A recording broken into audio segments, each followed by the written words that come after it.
So, welcome to another classic car cave. I'm working on this Moke again, and I'm really surprised how many good comments I got. I thought I'd have some kind of keyboard warrior jumping up saying, "Oh, what are you messing around with that for?" But no, surprisingly. So I really appreciate that, gentlemen. Thank you, and ladies, if there is any. I don't think there is. Yeah. So obviously, I did the other side. This panel on the back here, I did it. I built the first one and I wanted to make sure that it looked right on the side, which it seems to. So I'm recreating that now for the second side. It's Sunday morning and my neighbour's leaving today because he has a house in the country here, and he's going back to Vienna for that. It's my dog. He's going back to Vienna this afternoon, so I'm going to ask him if he can give me a hand to 10 minutes and just do this one. But this one I'm going to do freehand. I'll do it all in one shot, rather than just do the long pieces and then ask somebody to crank it for me. So the way I've done it is I've done exactly the same markings from the bottom one. Obviously got the straight lines, and then what I'm doing then is using just a piece of thinners, a bit of thinners, and just taking that corner piece out. So the thinners dry out. You can see there.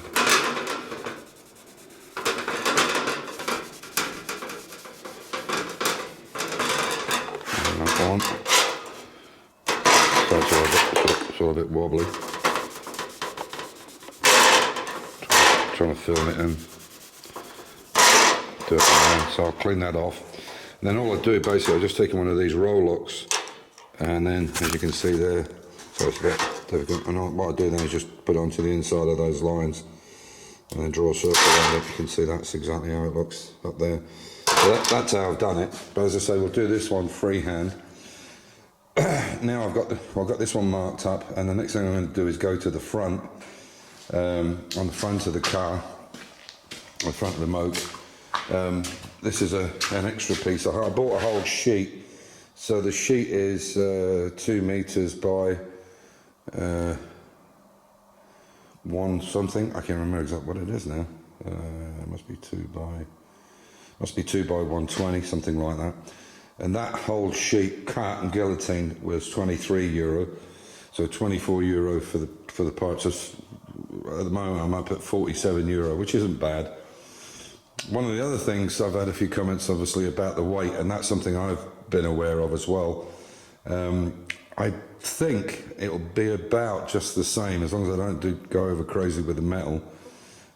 It's basically only the sides and the front that's going to be metal, and the little bit on the back. The bonnet I'll make out of aluminium because I want to be able to open it to put the coffees in there, and I'm going to have a coffee holder in it, so you can put the coffees in the front.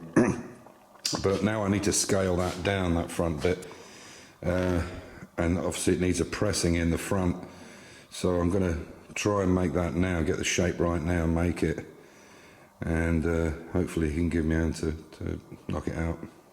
I've been working off these pictures here I put on my phone to try and get the dimensions right, or well, to try and get them down to a scale. So I've tried to work out what the front looks like from that one, and kind of trying to get a scale to it. And this is what I've come up with. Unfortunately, I was cutting the metal and I nicked the outer one, but I can clean that up, and that's not a problem. But yeah, you should get a clean bench before you start cutting.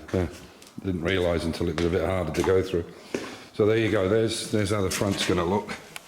I don't know if that'll show. I'll come out light a bit. It might show up. You can see that's how the front's going to look.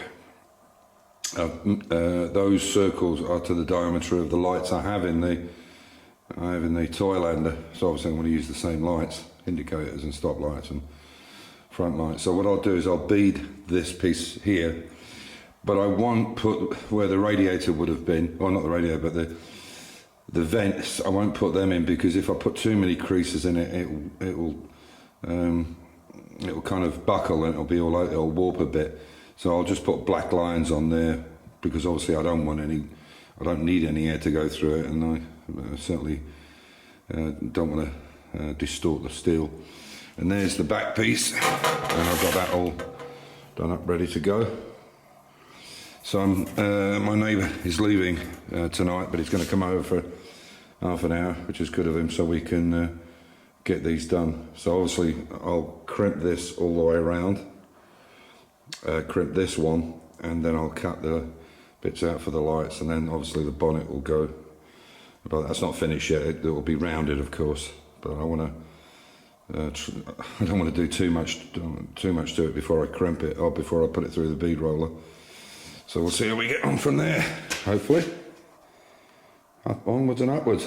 I've done the front of the Moke. This piece here.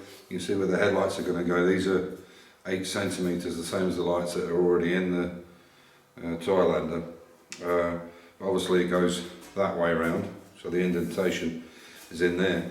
I won't put the bits in for the grill. One, I don't need them because I intend to make a coffee holder in the front of the hood or the bonnet, so I don't want any cold air going in there because there's going to be, as I say, coffees in there. What we'll do is we'll just put some black lines on it with, when we do the orange Golf livery, put the orange stripe down it and then just put some black, I'll get some cut out black ones which you can make for me, the right shape. There's no point in overcomplicating it. And then what will happen is that then will fit up here, which will make the front of the Moke. I'm going to have to recess it in a little bit here. This is just for, I just made this and I got my neighbour to give me a hand with it, but you can see roughly how it's going to work across the car. So yeah, so the lights will be up here where they are in the Moke anyway. I've done this by using my phone, trying to judge it by eye to get the proportions right. But there you go. So, and then also while my neighbour's here, because Amir's not back for a while, I've done the other panel as well, the one for the other side. You can see it there. And what we did this time was, instead of me just doing the straight ones and then going back over it, we did it in one shot, and just try to keep it in line. I mean, it's reasonably good. I mean, if you want to go to the mill, there's probably, but it's worked out okay. I think I'm quite happy with that. So that's these 2 panels sorted out. I'll cut this one out tomorrow, the headlight side of it. Just put that there for a minute. Yeah, I'll cut that out tomorrow, and what I'll do is I'll pick the camera up and I'll show you the back side of this, and show you what we're up to. So there's the back side on it now. So basically what it'll be is just be the 2 sides and the top, and that's it really. And then there'll just be a couple of bars joining the front and the back. And that should be it, and the rest will be just the wooden floor. So this has obviously got to be chopped off. I just need to work out the dimensions. I think it's around about halfway. I think it's about halfway down here where that end should be. So obviously there'll be some drop down posts on it as well, otherwise it'll flop about. And that will tie into the straight back, and that's really all there is. So I've got to go round, and you can see where I've just tack welded it all the way around, but I'll go around and do the whole lot, so it's absolutely solid.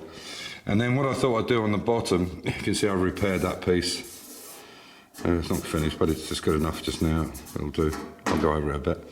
What I'm going to do on the bottom, I've had to think about this overnight, and I think the ideal situation is not to have any screws or anything in it, but it would be nice if it came off if it was damaged or whatever. In fact, that one's a bit woolly there, isn't it? Anyway, what I'll do is where the metal tubing, where the metal boxes, I was going to say it there, tubing, where the metal boxes are, I think I'll put a little lip so that this slides down and fits into them, sort of one here, or maybe 2 in the middle and 1 at each end. So as you push it down, it automatically clips, you know, over this edge. I think that's probably the best way to do it, and not join it together as such. Because what I want to do, obviously I want to do the frame, I want to paint the frame first, and if we weld on it afterwards, it's going to, although maybe, I think maybe the way to do it might be just paint the frame in a primer. Yeah, maybe I'll paint the frame in a primer, where it's going to be welded on, and then do the whole lot in one shot. Well, both sides and the front and the back. Maybe that's the way to go, yeah. I'm kind of making this up as I go along, fairly obviously. But yeah, I don't like that now I'm looking at it. It's a bit off centre there. That's straight, but that one's a little bit in. Anyway, we shall see.